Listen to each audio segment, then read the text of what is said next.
I think there's a similarity that between here and America and probably lots of other places in the world where it seems like nobody is capable of outlining a vision for the country or even just a picture of what that country is. No, I mean, mostly they're tooling up for war. Like it seems to be that's what they think the future is. And so we've just, in Britain, having this big discussion about the defence budget because we need to be ready for the war that's coming. Like it's not even a question that it's coming. So they are going to make that happen, unless somebody comes up with a better idea first, I guess. Something that's always interested me about America is that, because I think it's so easy to kind of criticise America for Brits. We have this tendency to, and I have a lot of issues with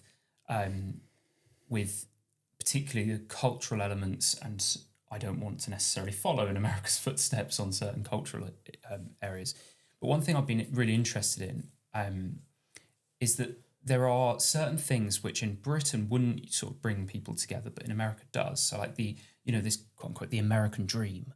Right, that sense that it's kind of weird how people on the right and left. I was in America last year and I spoke to as many people on different parts of the political spectrum, and I do feel that there is still like that the embers of that idea of the American dream of you can go out there, venture to the new world and make it if you try hard enough.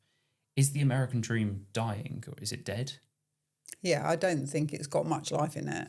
People think that their children are going to be worse off than they are. If you're measuring it in those kind of consumerist terms or in economic terms, people aren't that optimistic about the future in any sense. So you need that optimism about the future for the American dream to work.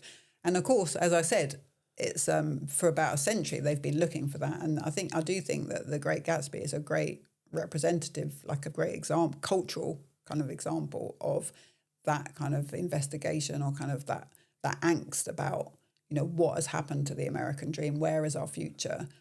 Because Gatsby is this shadowy guy with no past, with no background, who kind of makes his wealth through very shadowy means, like very dubious kind of means, has these great glamorous parties, doesn't represent anything but that. But then he has the green light.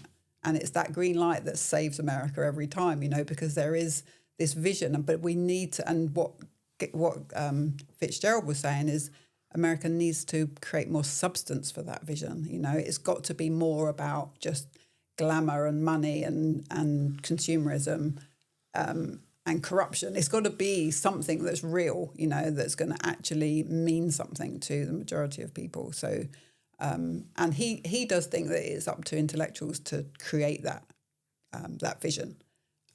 So maybe we should look to the thinkers and say you need to start thinking some better thoughts. Like